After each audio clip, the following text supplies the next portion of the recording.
ਖਬਰਾਂ ਦੇ ਬੁਲੇਟਿਨ ਦੇ ਸਪਾਂਸਰ ਨੇ ਰੀਅਲਟਰ ਗੁਰਜਤਿੰਦਰ ਸਿੰਘ ਰੰਧਾਵਾ। ਹਰ ਤਰ੍ਹਾਂ ਦੀ ਪ੍ਰਾਪਰਟੀ ਖਰੀਦਣ ਤੇ ਵੇਚਣ ਲਈ ਤੁਸੀਂ ਕਾਲ ਕਰ ਸਕਦੇ ਹੋ ਗੁਰਜਤਿੰਦਰ ਸਿੰਘ ਰੰਧਾਵਾ ਉਹਨਾਂ ਨੂੰ ਇਸ ਨੰਬਰ ਤੇ। ਸਤਿ ਸ਼੍ਰੀ ਅਕਾਲ, ਤੁਸੀਂ ਵੇਖ ਰਹੇ ਹੋ ਪੰਜਾਬ ਮੇਲ USA TV। ਮੈਂ ਹਾਂ ਸੰਜੀਵ ਯਸ਼ ਖੰਨਾ। ਖਬਰਾਂ ਦੇ ਬੁਲੇਟਿਨ ਦੇ ਵਿੱਚ ਸਵਾਗਤ। ਸਭ ਤੋਂ ਪਹਿਲਾਂ ਚੋਣਵੀਆਂ ਖਬਰਾਂ। ਕੈਨੇਡੀਅਨ ਕੈਬਨਿਟ ਵਿੱਚ ਭਾਰਤੀ ਮੂਲ ਦੀ ਅਨੀਤਾ ਆਨੰਦ ਨੂੰ ਮਿਲਿਆ ਵੱਡਾ ਅਹੁਦਾ। ਦੱਖਣੀ ਮਿਸ਼ੀਗਨ ਵਿੱਚ ਤੂਫਾਨ ਨੇ ਮਚਾਈ ਤਬਾਹੀ। 1,40,000 ਤੋਂ ਵੱਧ ਲੋਕਾਂ ਦੇ ਘਰਾਂ ਦੀ ਬਿਜਲੀ ਸਪਲਾਈ ਠੱਪ।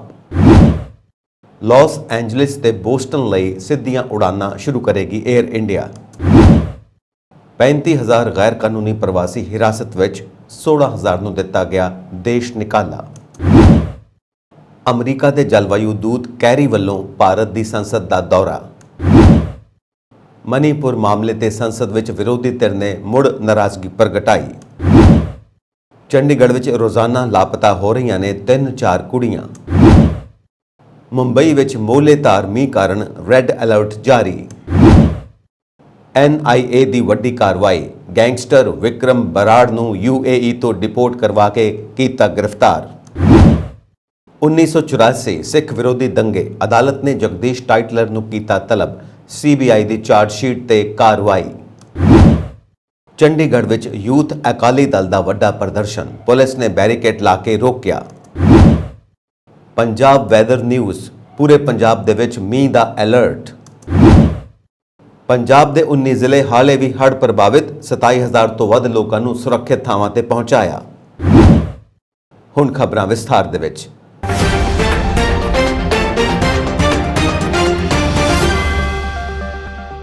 ਕੈਨੇਡਾ ਦੇ ਪ੍ਰਧਾਨ ਮੰਤਰੀ ਜਸਟਿਨ ਟਰੂਡੋ ਨੇ ਰੱਖਿਆ ਅਤੇ ਜਨਤਕ ਸੁਰੱਖਿਆ ਦੇ ਨਵੇਂ ਮੰਤਰੀਆਂ ਨੂੰ ਸ਼ਾਮਿਲ ਕਰਦੇ ਹੋਏ ਕੈਬਨਿਟ ਵਿੱਚ ਵੱਡੀਆਂ ਤਬਦੀਲੀਆਂ ਦਾ ਐਲਾਨ ਕੀਤਾ। ਕੈਬਨਿਟ ਵਿੱਚ ਵੱਡੇ ਫੇਰ ਬਦਲ ਕਰਦਿਆਂ 7 ਨਵੇਂ ਚਿਹਰੇ ਲਏ ਨੇ ਅਤੇ 23 ਮੰਤਰੀਆਂ ਦੇ ਮਹਿਕਮੇ ਤਬਦੀਲ ਕੀਤੇ ਗਏ ਨੇ ਅਤੇ 7 ਮੰਤਰੀਆਂ ਦੀ ਛੁੱਟੀ ਕਰ ਦਿੱਤੀ ਹੈ। ਹੁਣ ਕੁੱਲ 38 ਮੈਂਬਰੀ ਕੈਬਨਿਟ ਵਿੱਚ ਔਰਤਾਂ ਅਤੇ ਮਰਦਾਂ ਦੀ ਬਰਾਬਰ ਗਿਣਤੀ ਹੈ। ਬੁੱਧਵਾਰ ਨੂੰ ਹੋਏ ਐਲਾਨ ਅਨੁਸਾਰ ਕੈਬਨਿਟ ਵਿੱਚ ਪ੍ਰਧਾਨ ਮੰਤਰੀ ਤੋਂ ਇਲਾਵਾ 38 ਮੰਤਰੀਆਂ ਨੂੰ ਬਰਕਰਾਰ ਰੱਖਿਆ ਗਿਆ। ਸਮਾਚਾਰ ਏਜੰਸੀ ਸ਼ਿਨਹੁਆ ਦੀ ਰਿਪੋਰਟ ਮੁਤਾਬਿਕ ਕੁੱਲ 23 ਮੰਤਰੀਆਂ ਨੂੰ ਨਵੀਆਂ ਭੂਮਿਕਾਵਾਂ ਸੌਂਪੀਆਂ ਗਈਆਂ ਨੇ, ਜਿਨ੍ਹਾਂ ਵਿੱਚ ਬਿਲ ਬਲੇਅਰ ਨੂੰ ਰਾਸ਼ਟਰੀ ਰੱਖਿਆ ਮੰਤਰੀ, ਡੋਮਿਨਿਕ ਲੇਬਲੈਂਕ ਨੂੰ ਜਨਤਕ ਸੁਰੱਖਿਆ, ਲੋਕਤੰਤਰੀ ਸੰਸਥਾਵਾਂ ਅਤੇ ਅੰਤਰ ਸਰਕਾਰੀ ਮਾਮਲਿਆਂ ਦਾ ਮੰਤਰੀ ਅਤੇ ਸੀਨ ਫਰੇਜ਼ਰ ਨੂੰ ਹਾਊਸਿੰਗ, ਬੁਨਿਆਦੀ ਢਾਂਚਾ ਅਤੇ ਭ੍ਰਸ਼ਟਾਚਾਰੀਆਂ ਦੇ ਮੰਤਰੀਆਂ ਵਜੋਂ ਸ਼ਾਮਿਲ ਕੀਤਾ ਗਿਆ। ਭਾਰਤੀ ਮੂਲ ਦੀ ਅਨੀਤਾ ਆਨੰਦ ਖਜ਼ਾਨਾ ਬੋਰਡ ਦੀ ਪ੍ਰਧਾਨ ਬਣਾਈ ਗਈ ਹੈ। ਨਵੇਂ ਮੰਤਰੀ ਮੰਡਲ ਵਿੱਚ ਪੰਜਾਬੀ ਮੂਲ ਦੇ ਹਰਜੀਤ ਸਿੰਘ ਸੱਜਣ ਨੂੰ ਕੈਨੇਡਾ ਦੀ ਕਿੰਗਜ਼ ਪ੍ਰੀਵੀ ਕੌਂਸਲ ਦਾ ਪ੍ਰਧਾਨ ਅਤੇ ਐਮਰਜੈਂਸੀ ਤਿਆਰੀ ਬਾਰੇ ਅਤੇ ਕੈਨੇਡਾ ਦੀ ਪੈਸੀਫਿਕ ਆਰਥਿਕ ਵਿਕਾਸ ਮੰਤਰੀ ਨਿਯੁਕਤ ਕੀਤਾ ਗਿਆ। ਕਮਲ ਖੈਰਾ ਨੂੰ ਵਿਭਿੰਨਤਾ, ਸ਼ਮੂਲੀਅਤ ਅਤੇ ਅਪਾਹਜ ਵਿਅਕਤੀਆਂ ਦੇ ਮੰਤਰੀ ਬਣਾਇਆ ਗਿਆ। ਦੱਖਣੀ ਏਸ਼ੀਆਈ ਮੂਲ ਦੇ ਆਰਿਫ ਵਿਰਾਨੀ ਨੂੰ ਨਿਆਂ ਮੰਤਰੀ ਅਤੇ ਅਟਾਰਨੀ ਜਨਰਲ ਬਣਾਇਆ ਗਿਆ ਅਤੇ ਉਹ ਪਹਿਲੇ ਇਸਮਾਇਲੀ ਮੰਤਰੀ ਬਣੇ ਨੇ। ਇਸੇ ਤਰ੍ਹਾਂ ਸ਼੍ਰੀਲੰਕਾ ਮੂਲ ਦੇ ਗੈਰ ਆਨੰਦ ਸੰਗਰੀ ਕਰਾਊਨ ਇੰਡੀਅਨਜ਼ ਰਿਲੇਸ਼ਨਜ਼ ਮੰਤਰੀ ਬਣੇ ਨੇ ਅਤੇ ਉਹ ਪਹਿਲੇ ਤਾਮਿਲ ਮੰਤਰੀ ਨੇ। ਮਾਰਕ ਮਿਲਰ ਇਮੀਗ੍ਰੇਸ਼ਨ, ਸ਼ਰਨਾਰਥੀ ਅਤੇ ਨਾਗਰਿਕਤਾ ਦੇ ਨਵੇਂ ਮੰਤਰੀ ਨੇ। ਇਸ ਫੇਰ ਬਦਲ ਵਿੱਚ 7 ਮੰਤਰੀਆਂ ਨੂੰ ਹਟਾ ਦਿੱਤਾ ਗਿਆ ਅਤੇ 7 ਨਵੇਂ ਚਿਹਰਿਆਂ ਨੂੰ ਤਰੱਕੀ ਦਿੱਤੀ। ਉਹਨਾਂ ਦੇ ਪੋਰਟਫੋਲੀਓ ਵਿੱਚ 8 ਮੰਤਰੀ ਬਣੇ ਹੋਏ ਨੇ, ਜਿਨ੍ਹਾਂ ਵਿੱਚ ਉਪ ਪ੍ਰਧਾਨ ਮੰਤਰੀ ਅਤੇ ਵਿੱਤ ਮੰਤਰੀ ਕ੍ਰਿਸਟੀਆ ਫਰੀਲੈਂਡ, ਇਨੋਵੇਸ਼ਨ, ਵਿਗਿਆਨ ਅਤੇ ਉਦਯੋਗ ਮੰਤਰੀ ਫ੍ਰਾਂਸਿਸ ਫਿਲੀਪ ਸ਼ੈਂਪੇਨ, ਵਾਤਾਵਰਣ ਅਤੇ ਜਲਵਾਯੂ ਪਰਿਵਰਤਨ ਮੰਤਰੀ ਸਟੀਵਨ ਗਿਲਬੋਰਟ ਅਤੇ ਵਿਦੇਸ਼ ਮਾਮਲਿਆਂ ਦੀ ਮੰਤਰੀ ਮਿਲਾਨੀ ਜੋਲੀ ਸ਼ਾਮਿਲ ਨੇ। ਟਰੂਡੋ ਨੇ ਕਿਹਾ ਕਿ ਨਵੀਂ ਕੈਬਨਿਟ ਕੈਨੇਡੀਅਨ ਲਈ ਸਭ ਤੋਂ ਮਹੱਤਵਪੂਰਨ ਚੀਜ਼ਾਂ ਪ੍ਰਦਾਨ ਕਰਨ ਲਈ ਤਿਆਰ ਹੈ, ਜਿਸ ਵਿੱਚ ਮੱਧ ਵਰਗੀ ਜੀਵਨ ਲਈ ਹੋਰ ਕਿਫਾਇਤੀ ਬਣਾਉਣਾ ਅਤੇ ਆਰਥਿਕਤਾ ਨੂੰ ਵਧਾਉਣਾ ਸ਼ਾਮਿਲ ਹੈ। ਸਥਾਨਕ ਮੀਡੀਆ ਨੇ ਰਿਪੋਰਟ ਦਿੱਤੀ ਹੈ ਕਿ ਇਸ ਦਾ ਮਤਲਬ 8 ਸਾਲਾਂ ਦੀ ਸੱਤਾ ਵਿੱਚ ਰਹਿਣ ਤੋਂ ਬਾਅਦ ਘੱਟ ਗਿਣਤੀ ਲਿਬਰਲ ਏਜੰਡੇ ਨੂੰ ਰੀਸੈਟ ਕਰਨਾ ਹੈ ਅਤੇ ਪ੍ਰਧਾਨ ਮੰਤਰੀ ਨੂੰ ਉਮੀਦ ਹੈ ਕਿ ਇਹਨਾਂ ਤਬਦੀਲੀਆਂ ਨਾਲ ਟੀਮ ਨੂੰ ਅਗਲੀਆਂ ਚੋਣਾਂ ਵਿੱਚ ਸ਼ਾਮਿਲ ਕੀਤਾ ਜਾਵੇਗਾ, ਜੋ ਵਰਤਮਾਨ ਵਿੱਚ 2025 ਲਈ ਤੈਅ ਨੇ। ਦੱਖਣੀ ਮਿਸ਼ੀਗਨ ਵਿੱਚ ਬੁੱਧਵਾਰ ਨੂੰ ਭਿਆਨਕ ਤੂਫਾਨ ਆਇਆ, ਜਿਸ ਨੇ ਦਰਖਤ ਉਖਾੜ ਦਿੱਤੇ, ਸ਼ਾਖਾਵਾਂ ਟੁੱਟ ਗਈਆਂ ਅਤੇ ਬਿਜਲੀ ਦੀਆਂ ਲਾਈਨਾਂ ਨੂੰ ਨੁਕਸਾਨ ਪਹੁੰਚਿਆ ਅਤੇ 1,40,000 ਤੋਂ ਵੱਧ ਖਪਤਕਾਰਾਂ ਅਤੇ ਕਾਰੋਬਾਰਾਂ ਨੂੰ ਬਿਜਲੀ ਸੰਕਟ ਦਾ ਸਾਹਮਣਾ ਕਰਨਾ ਪਿਆ। DTE ਐਨਰਜੀ ਨੇ ਸ਼ਾਮ 5:40 ਤੇ ਲਗਭਗ 1,08,000 ਖਪਤਕਾਰਾਂ ਦੇ ਬਿਜਲੀ ਸੰਕਟ ਦਾ ਸਾਹਮਣਾ ਕਰਨ ਦੀ ਸੂਚਨਾ ਦਿੱਤੀ। ਉੱਥੇ ਹੀ ਕੰਜ਼ਿਊਮਰ ਐਨਰਜੀ ਨੇ 32,000 ਤੋਂ ਵੱਧ ਲੋਕਾਂ ਅਤੇ ਅਦਾਰਿਆਂ ਕੋਲ ਬਿਜਲੀ ਨਾ ਹੋਣ ਦੀ ਸੂਚਨਾ ਦਿੱਤੀ। ਰਾਸ਼ਟਰੀ ਮੌਸਮ ਸੇਵਾ ਨੇ ਕਿਹਾ ਕਿ ਡਿਟਰਾਇਟ ਖੇਤਰ ਐਨ ਆਰਬਰ ਅਤੇ ਦੱਖਣੀ ਮਿਸ਼ੀਗਨ ਵਿੱਚ ਕਈ ਥਾਵਾਂ ਤੇ ਦਰਖਤ ਡਿੱਗ ਗਏ ਅਤੇ ਸ਼ਾਖਾਵਾਂ ਟੁੱਟ ਗਈਆਂ। ਮੌਸਮ ਵਿਭਾਗ ਨੇ ਦੱਸਿਆ ਕਿ ਇਸ ਦੌਰਾਨ ਰੇਬੂਲਸ ਦੇ ਡੋਟਰੇਟ ਉਪਨਗਰ ਵਿੱਚ 67 ਮੀਲ ਪ੍ਰਤੀ ਘੰਟੇ ਕਿਲੋਮੀਟਰ ਦੀ ਰਫ਼ਤਾਰ ਨਾਲ ਹਵਾਵਾਂ ਚੱਲੀਆਂ। ਟਾਟਾ ਗਰੁੱਪ ਦੀ ਮਾਲਕੀ ਵਾਲੀ 에ਅਰ ਇੰਡੀਆ ਅਮਰੀਕਾ ਦੇ ਸ਼ਹਿਰ ਲਾਸ ਐਂਜਲਸ ਅਤੇ ਬੋਸਟਨ ਲਈ ਉਡਾਨਾਂ ਸ਼ੁਰੂ ਕਰਨ ਦੀ ਯੋਜਨਾ ਬਣਾ ਰਹੀ ਹੈ। ਸੂਤਰਾਂ ਨੇ ਦੱਸਿਆ ਕਿ ਕੰਪਨੀ ਇਸ ਲਈ ਵੱਖ-ਵੱਖ ਪੱਖਾਂ ਦੀ ਘੋਖ ਕਰ ਰਹੀ ਹੈ। 에ਅਰਲਾਈਨ ਮੌਜੂਦਾ ਸਮੇਂ ਅਮਰੀਕਾ ਦੇ 5 ਸ਼ਹਿਰਾਂ ਲਈ ਸਿੱਧੀਆਂ ਉਡਾਨਾਂ ਚਲਾਉਂਦੀ ਹੈ, ਜਿਨ੍ਹਾਂ ਵਿੱਚ Washington DC, New York, new jersey, Chicago ਅਤੇ ਸੈਨ ਫਰਾਂਸਿਸਕੋ ਸ਼ਾਮਿਲ ਨੇ। ਤੁਰਕੀ ਵਿੱਚ 35,000 ਤੋਂ ਵੱਧ ਗੈਰ ਕਾਨੂੰਨੀ ਪ੍ਰਵਾਸੀਆਂ ਨੂੰ ਹਿਰਾਸਤ ਵਿੱਚ ਲਿਆ ਗਿਆ ਅਤੇ ਉਨ੍ਹਾਂ ਵਿੱਚੋਂ 16,000 ਤੋਂ ਵੱਧ ਨੂੰ ਪਿਛਲੇ 2 ਮਹੀਨਿਆਂ ਵਿੱਚ ਦੇਸ਼ ਨਿਕਾਲਾ ਦਿੱਤਾ ਗਿਆ। ਤੁਰਕੀ ਦਾ ਗ੍ਰਹਿ ਮੰਤਰੀ ਅਲੀ ਉਹਨਾਂ ਨੇ ਬੁੱਧਵਾਰ ਨੂੰ ਇਹ ਜਾਣਕਾਰੀ ਦਿੱਤੀ। ਅਲੀ ਨੇ ਇਹ ਹੈਬਰ ਪ੍ਰਸਾਰਣਕਰਤਾ ਤੇ ਇੱਕ ਟੈਲੀਵਿਜ਼ਨ ਤੇ ਕਿਹਾ, ਪਿਛਲੇ 2 ਮਹੀਨਿਆਂ ਵਿੱਚ ਛਾਪੇਮਾਰੀ ਦੇ ਨਤੀਜੇ ਵਜੋਂ 35,797 ਗੈਰ ਕਾਨੂੰਨੀ ਪ੍ਰਵਾਸੀਆਂ ਨੂੰ ਹਿਰਾਸਤ ਵਿੱਚ ਲਿਆ ਗਿਆ ਹੈ। ਇਨ੍ਹਾਂ ਵਿੱਚੋਂ 16,018 ਪ੍ਰਵਾਸੀਆਂ ਨੂੰ ਦੇਸ਼ ਨਿਕਾਲਾ ਦਿੱਤਾ ਗਿਆ ਹੈ ਅਤੇ ਹੋਰ 19,502 ਦੇ ਵਿਰੁੱਧ ਦੇਸ਼ ਨਿਕਾਲਾ ਕੇਂਦਰਾਂ ਵਿੱਚ ਜ਼ਰੂਰੀ ਪ੍ਰਕਿਰਿਆਵਾਂ ਕੀਤੀਆਂ ਜਾ ਰਹੀਆਂ ਨੇ। ਮੰਤਰੀ ਨੇ ਅੱਗੇ ਕਿਹਾ ਕਿ ਪ੍ਰਯੋਗ ਵਜੋਂ ਇਸਤਾਂਬੁਲ ਵਿੱਚ directorate general of migration management ਦੇ 9 ਮੋਬਾਈਲ ਕੇਂਦਰ ਸਥਾਪਿਤ ਕੀਤੇ ਗਏ ਨੇ, ਜਿੱਥੇ ਪ੍ਰਵਾਸੀਆਂ ਦੇ ਬਾਇਓਮੈਟ੍ਰਿਕਸ ਅਤੇ ਦੇਸ਼ ਵਿੱਚ ਪ੍ਰਵਾਸ ਦੀ ਸਥਿਤੀ ਦੀ ਤੁਰੰਤ ਜਾਂਚ ਕਰਨਾ ਸੰਭਵ ਹੈ। ਉਨ੍ਹਾਂ ਕਿਹਾ ਕਿ ਮੰਤਰਾਲਾ ਕੇਂਦਰ ਦੀ ਗਿਣਤੀ ਵਧਾ ਕੇ 39 ਕਰਨ ਦੀ ਯੋਜਨਾ ਬਣਾ ਰਿਹਾ ਹੈ। ਨਵੇਂ ਗ੍ਰਹਿ ਮੰਤਰੀ ਦੇ ਅਧੀਨ ਗੈਰ ਕਾਨੂੰਨੀ ਪ੍ਰਵਾਸੀਆਂ ਨੂੰ ਹਿਰਾਸਤ ਵਿੱਚ ਲੈਣ ਲਈ ਹੁਣ ਰੋਜ਼ਾਨਾ ਛਾਪੇਮਾਰੀ ਕੀਤੀ ਜਾਂਦੀ ਹੈ, ਜਿਸ ਵਿੱਚ ਸੈਲਾਨੀਆਂ ਦੀਆਂ ਕਿਸ਼ਤੀਆਂ ਤੇ ਵੀ ਛਾਪੇਮਾਰੀ ਸ਼ਾਮਿਲ ਹੈ। ਅਲੀ ਨੇ ਗੈਰ ਕਾਨੂੰਨੀ ਪ੍ਰਵਾਸ ਵਿਰੁੱਧ ਲੜਾਈ ਨਾ ਰੋਕਣ ਦਾ ਸੰਕਲਪ ਲਿਆ। ਤੁਰਕੀ ਦੇ ਰਾਸ਼ਟਰਪਤੀ ਰੇਸੇਪ ਏਰਦੋਗਨ ਨੇ ਪਹਿਲਾਂ ਹੀ ਕਿਹਾ ਸੀ ਕਿ ਗੈਰ ਕਾਨੂੰਨੀ ਪ੍ਰਵਾਸੀਆਂ ਵਿਰੁੱਧ ਕਾਰਵਾਈ ਦੇ ਨਤੀਜੇ ਵਜੋਂ ਤੁਰਕੀ ਦੇ ਨਾਗਰਿਕ ਜਲਦੀ ਹੀ ਬਦਲਾਅ ਮਹਿਸੂਸ ਕਰਨਗੇ। ਭਾਰਤ ਪਹੁੰਚੇ ਜਲਵਾਯੂ ਬਾਰੇ ਅਮਰੀਕੀ ਰਾਸ਼ਟਰਪਤੀ ਦੇ ਵਿਸ਼ੇਸ਼ ਦੂਤ ਜੌਨ ਕੈਰੀ ਨੇ ਅੱਜ ਭਾਰਤ ਦੀ ਸੰਸਦ ਦਾ ਦੌਰਾ ਕੀਤਾ। ਕੈਰੀ ਭਾਰਤ ਦੇ 5 ਦਿਨਾਂ ਦੇ ਦੌਰੇ ਉੱਤੇ ਨੇ। ਉਹਨਾਂ ਦੀ ਅਗਵਾਈ ਵਿੱਚ ਇੱਕ ਵਫਦ ਨੇ ਅੱਜ ਕੇਂਦਰੀ ਵਿੱਤ ਮੰਤਰੀ ਨਿਰਮਲਾ ਸੀਤਾਰਾਮਨ ਨਾਲ ਮੁਲਾਕਾਤ ਕੀਤੀ। ਉਹ ਸੰਸਦ ਭਵਨ ਵਿੱਚ ਸੀਤਾਰਾਮਨ ਦੇ ਦਫ਼ਤਰ ਵਿੱਚ ਹੀ ਉਹਨਾਂ ਨੂੰ ਮਿਲੇ। ਉਹਨਾਂ ਵਿੱਤ ਮੰਤਰੀ ਨਾਲ ਮੁਲਾਕਾਤ ਨੂੰ ਉਸਾਰੂ ਕਰਾਰ ਦਿੱਤਾ। ਕੈਰੀ ਨੇ ਕਿਹਾ ਕਿ ਜਲਵਾਯੂ ਤਬਦੀਲੀ ਦੇ ਮੁੱਦੇ ਨਾਲ ਸੰਬੰਧਿਤ ਬਹੁਤ ਸਾਰੀਆਂ ਚੀਜ਼ਾਂ ਅਜਿਹੀਆਂ ਨੇ ਜਿਨ੍ਹਾਂ ਤੇ ਭਾਰਤ ਅਮਰੀਕਾ ਮਿਲ ਕੇ ਕੰਮ ਕਰ ਸਕਦੇ ਨੇ। ਇਸ ਤੋਂ ਇਲਾਵਾ ਵਿਗਿਆਨ, ਤਕਨੀਕ ਤੇ ਹੋਰ ਪੱਖਾਂ ਤੋਂ ਵੀ ਸਾਂਝ ਗਹਿਰੀ ਕੀਤੀ ਜਾ ਸਕਦੀ ਹੈ। ਇਸ ਤੋਂ ਪਹਿਲਾਂ ਕੈਰੀ ਕੇਂਦਰੀ ਮੰਤਰੀ ਮਹਿੰਦਰ ਨਾਥ ਪਾਂਡੇ ਨੂੰ ਵੀ ਮਿਲੇ। ਪਾਂਡੇ ਨਾਲ ਉਹਨਾਂ ਸਪਲਾਈ ਲੜੀਆਂ ਵਿੱਚ ਭਿੰਨਤਾ ਲਿਆਉਣ ਦੇ ਭਾਰਤ ਤੇ ਟਰੱਕਾਂ ਦੇ ਨਿਰਮਾਣ ਦਾ ਕੇਂਦਰ ਬਣਾਉਣ ਬਾਰੇ ਚਰਚਾ ਕੀਤੀ। ਅਮਰੀਕੀ ਵਿਦੇਸ਼ ਵਿਭਾਗ ਮੁਤਾਬਕ ਕੈਰੀ ਜਲਵਾਯੂ ਤੇ ਸਾਫ਼ ਸੁਥਰੀ ਊਰਜਾ ਬਾਰੇ ਵਿਚਾਰ ਚਰਚਾ ਲਈ ਭਾਰਤ ਦੇ ਦੌਰੇ ਉੱਤੇ ਆਏ ਨੇ। ਅਮਰੀਕਾ ਦੇ ਦੂਤ ਭਾਰਤ ਦੇ ਕਈ ਉੱਚ ਅਧਿਕਾਰੀਆਂ ਨਾਲ ਮੁਲਾਕਾਤ ਕਰਨਗੇ। ਪਿਛਲੇ ਦਿਨਾਂ ਵਾਂਗ ਅੱਜ ਵੀ ਲੋਕ ਸਭਾ ਤੇ ਰਾਜ ਸਭਾ ਦੀ ਕਾਰਵਾਈ ਮਨੀਪੁਰ ਮੁੱਦੇ ਨੂੰ ਲੈ ਕੇ ਵਿਰੋਧੀ ਧਿਰ ਦੇ ਮੈਂਬਰ ਵੱਲੋਂ ਨਾਅਰੇਬਾਜ਼ੀ ਨਾਲ ਸ਼ੁਰੂ ਹੋਈ ਅਤੇ ਕੁਝ ਮਿੰਟਾਂ ਬਾਅਦ ਦੁਪਹਿਰ 2 ਵਜੇ ਤੱਕ ਮੁਲਤਵੀ ਕਰ ਦਿੱਤੀ ਗਈ। ਹੇਠਲੇ ਸਦਨ ਵਿੱਚ ਕਾਂਗਰਸ, ਤ੍ਰਿਣਮੂਲ ਕਾਂਗਰਸ, DMK ਅਤੇ ਕੁਝ ਹੋਰ ਵਿਰੋਧੀ ਪਾਰਟੀਆਂ ਦੇ ਮੈਂਬਰ ਪ੍ਰਧਾਨ ਮੰਤਰੀ ਨਰਿੰਦਰ ਮੋਦੀ ਨੂੰ ਮਨੀਪੁਰ ਦੀ ਸਥਿਤੀ ਤੇ ਸਦਨ ਵਿੱਚ ਬਿਆਨ ਦੇਣ ਅਤੇ ਫਿਰ ਇਸ ਵਿਸ਼ੇ ਤੇ ਚਰਚਾ ਕਰਵਾਉਣ ਦੀ ਆਪਣੀ ਮੰਗ ਤੇ ਅੜੇ ਰਹੇ। ਇਸ ਤਰ੍ਹਾਂ ਉਪਰੇਲ ਸਦਨ ਰਾਜ ਸਭਾ ਵਿੱਚ ਰੌਲਾ ਪਿਆ। ਇਸ ਕਾਰਨ ਸਦਨ ਨੂੰ ਬਾਅਦ ਦੁਪਹਿਰ 2 ਵਜੇ ਤੱਕ ਉਠਾ ਦਿੱਤਾ ਗਿਆ। ਮਨੀਪੁਰ ਮੁੱਦੇ ਤੇ ਸਰਕਾਰ ਦੇ ਰੁਖ ਦਾ ਵਿਰੋਧ ਕਰਨ ਲਈ ਅੱਜ ਵਿਰੋਧੀ ਗੱਠਜੋੜ Indian national development inclusive alliance India ਦੀਆਂ ਪਾਰਟੀਆਂ ਦੇ ਸੰਸਦ ਮੈਂਬਰ ਕਾਲੇ ਕੱਪੜੇ ਪਾ ਕੇ ਸੰਸਦ ਵਿੱਚ ਪਹੁੰਚੇ। ਵਿਰੋਧੀ ਗੱਠਜੋੜ ਦੇ ਸੰਸਦ ਮੈਂਬਰ ਨੇ ਕਿਹਾ ਕਿ ਪ੍ਰਧਾਨ ਮੰਤਰੀ ਨਰਿੰਦਰ ਮੋਦੀ ਵੱਲੋਂ ਸੰਸਦ ਵਿੱਚ ਮਨੀਪੁਰ ਮੁੱਦੇ ਤੇ ਹੁਣ ਤੱਕ ਕੋਈ ਬਿਆਨ ਦੇਣ ਵਿੱਚ ਅਸਫਲ ਰਹਿਣ ਦੇ ਵਿਰੁੱਧ ਵਿੱਚ ਇੰਡੀਆ ਦੀਆਂ ਪਾਰਟੀਆਂ ਦੇ ਸਾਰੇ ਸੰਸਦ ਮੈਂਬਰਾਂ ਨੂੰ ਕਾਲੇ ਕੱਪੜੇ ਪਹਿਨਣ ਲਈ ਸੰਸਦ ਵਿੱਚ ਪਹੁੰਚਣ ਲਈ ਕਿਹਾ ਗਿਆ। ਇਸ ਦੌਰਾਨ ਰਾਜ ਸਭਾ ਵਿੱਚ ਵਿਰੋਧੀ ਧਿਰ ਦੇ ਨੇਤਾ ਮਲਿਕਾ ਅਰਜੁਨ ਖੜਕੇ ਨੇ ਸੰਸਦ ਭਵਨ ਦੇ ਚੈਂਬਰ ਵਿੱਚ ਵਿਰੋਧੀ ਨੇਤਾਵਾਂ ਨਾਲ ਮੁਲਾਕਾਤ ਕਰਕੇ ਅੱਗੇ ਦੀ ਰਣਨੀਤੀ ਬਾਰੇ ਚਰਚਾ ਕੀਤੀ। ਮਨੁੱਖੀ ਤਸਕਰੀ ਨੂੰ ਰੋਕਣ ਤੋਂ ਲੈ ਕੇ ਔਰਤਾਂ ਅਤੇ ਕੁੜੀਆਂ ਦੀ ਸੁਰੱਖਿਆ ਲਈ ਸਰਕਾਰਾਂ ਕਈ ਤਰ੍ਹਾਂ ਦੇ ਦਾਅਵੇ ਕਰਦੀਆਂ ਨੇ ਕਿ ਬੱਚੀਆਂ ਜਾਂ ਔਰਤਾਂ ਵਿਰੁੱਧ ਅਪਰਾਧਾਂ ਨੂੰ ਘੱਟ ਕੀਤਾ ਜਾਵੇਗਾ, ਪਰ ਅੱਜ ਵੀ ਸਥਿਤੀ ਅਜਿਹੀ ਹੈ ਕਿ ਹਰ ਰੋਜ਼ ਕਈ ਕੁੜੀਆਂ ਅਤੇ ਔਰਤਾਂ ਲਾਪਤਾ ਹੋ ਰਹੀਆਂ ਨੇ। ਦੇਸ਼ ਵਿੱਚ ਦਿਨੋਂ ਦਿਨ ਮਨੁੱਖੀ ਤਸਕਰੀ ਦੇ ਮਾਮਲੇ ਲਗਾਤਾਰ ਵੱਧਦੇ ਜਾ ਰਹੇ ਨੇ। ਕੁੜੀਆਂ ਦੇ ਲਾਪਤਾ ਹੋਣ ਦੇ ਮਾਮਲੇ ਚੰਡੀਗੜ੍ਹ ਵਰਗੇ ਸ਼ਹਿਰ ਵਿੱਚ ਵੱਧ ਰਹੇ ਨੇ। ਰੋਜ਼ਾਨਾ 3 ਤੋਂ 4 ਕੁੜੀਆਂ ਲਾਪਤਾ ਹੋ ਰਹੀਆਂ ਨੇ। ਇਹ ਜਾਣਕਾਰੀ ਬੀਤੇ ਦਿਨੀ ਰਾਜ ਸਭਾ ਵਿੱਚ ਗ੍ਰਹਿ ਰਾਜ ਮੰਤਰੀ ਅਜੇ ਕੁਮਾਰ ਮਿਸ਼ਰਾ ਨੇ ਦਿੱਤੀ। ਦਰਅਸਲ ਰਾਜ ਮੰਤਰੀ ਅਜੇ ਕੁਮਾਰ ਨੇ ਦੇਸ਼ ਭਰ ਵਿੱਚ ਕੁੜੀਆਂ ਅਤੇ ਔਰਤਾਂ ਬਾਰੇ ਰਿਪੋਰਟ ਪੇਸ਼ ਕੀਤੀ। ਇਸ ਰਿਪੋਰਟ ਵਿੱਚ ਦੱਸਿਆ ਗਿਆ ਕਿ ਚੰਡੀਗੜ੍ਹ ਵਿੱਚ ਰੋਜ਼ਾਨਾ 3 ਤੋਂ 4 ਕੁੜੀਆਂ ਅਤੇ ਔਰਤਾਂ ਲਾਪਤਾ ਹੋ ਰਹੀਆਂ ਨੇ। ਉਹਨਾਂ ਕਿਹਾ ਕਿ ਇਹ ਚਿੰਤਾ ਦੀ ਗੱਲ ਹੈ। ਰਿਪੋਰਟ ਦੇ ਅੰਕੜਿਆਂ ਮੁਤਾਬਿਕ ਚੰਡੀਗੜ੍ਹ ਵਿੱਚ 2019 ਤੋਂ 2021 ਤੱਕ ਇਹਨਾਂ 3 ਸਾਲਾਂ ਵਿੱਚ 18 ਸਾਲ ਤੋਂ ਘੱਟ ਉਮਰ ਦੀਆਂ ਕੁੜੀਆਂ ਦੇ ਲਾਪਤਾ ਹੋਣ ਦੇ 921 ਮਾਮਲੇ ਸਾਹਮਣੇ ਆਏ ਨੇ। ਹੈਰਾਨੀ ਵਾਲੀ ਗੱਲ ਇਹ ਹੈ ਕਿ ਇਹਨਾਂ 3 ਸਾਲਾਂ ਵਿੱਚ 18 ਸਾਲ ਤੋਂ ਵੱਧ ਉਮਰ ਦੀਆਂ 3669 ਔਰਤਾਂ ਲਾਪਤਾ ਹੋਈਆਂ ਨੇ। ਜੇਕਰ ਇਹਨਾਂ 3 ਸਾਲਾਂ ਦੀ ਔਸਤ ਦੇਖੀਏ ਤਾਂ ਹਰ ਰੋਜ਼ 4 ਔਰਤਾਂ ਲਾਪਤਾ ਹੋ ਰਹੀਆਂ ਨੇ। ਦੱਸ ਦਈਏ ਕਿ ਕੇਂਦਰ ਸ਼ਾਸਿਤ ਪ੍ਰਦੇਸ਼ ਦੀ ਸ਼੍ਰੇਣੀ ਵਿੱਚ ਦਿੱਲੀ, ਜੰਮੂ ਕਸ਼ਮੀਰ ਤੋਂ ਬਾਅਦ ਤੀਜਾ ਕੇਂਦਰ ਸ਼ਾਸਿਤ ਪ੍ਰਦੇਸ਼ ਚੰਡੀਗੜ੍ਹ ਹੈ, ਜਿੱਥੇ ਸਭ ਤੋਂ ਵੱਧ ਔਰਤਾਂ ਲਾਪਤਾ ਹੋ ਰਹੀਆਂ ਨੇ। 2019 ਤੋਂ 2021 ਤੱਕ ਦੇ 3 ਸਾਲਾਂ ਦਾ ਅੰਕੜੇ ਤੇ ਝਾਤ ਮਾਰੀਏ ਤਾਂ ਦਿੱਲੀ ਵਿੱਚ 18 ਸਾਲ ਤੋਂ ਘੱਟ ਉਮਰ ਦੀਆਂ 22,919 ਕੁੜੀਆਂ ਅਤੇ 18 ਸਾਲ ਤੋਂ ਵੱਧ ਉਮਰ ਦੀਆਂ 61,050 ਔਰਤਾਂ ਲਾਪਤਾ ਹੋਈਆਂ। ਜੰਮੂ ਕਸ਼ਮੀਰ ਵਿੱਚ ਇਹਨਾਂ 3 ਸਾਲਾਂ ਵਿੱਚ 18 ਸਾਲ ਤੋਂ ਘੱਟ ਉਮਰ ਦੀਆਂ 1,148 ਲੜਕੀਆਂ ਗਾਇਬ ਹੋਈਆਂ, ਜਦਕਿ 18 ਸਾਲ ਤੋਂ ਵੱਧ ਉਮਰ ਦੀਆਂ 8,617 ਔਰਤਾਂ ਲਾਪਤਾ ਹੋਈਆਂ। ਮੁੰਬਈ ਵਿੱਚ ਪਿਛਲੇ 24 ਘੰਟਿਆਂ ਵਿੱਚ ਮੋਹਲੇਧਾਰ ਮੀਂਹ ਪਿਆ, ਜਦਕਿ ਕੁਝ ਥਾਵਾਂ ਤੇ ਭਾਰੀ ਮੀਂਹ ਦਰਜ ਕੀਤਾ ਗਿਆ।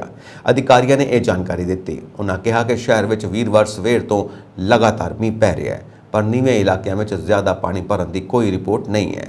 ਭਾਰਤੀ ਮੌਸਮ ਵਿਭਾਗ ਦੇ ਮੁੰਬਈ ਕੇਂਦਰ ਨੇ ਵੀਰਵਾਰ ਨੂੰ ਸ਼ਹਿਰ ਵਿੱਚ ਮੋਹਲੇਧਾਰ ਮੀਂਹ ਦੀ ਭਵਿੱਖਬਾਣੀ ਕੀਤੀ ਹੈ।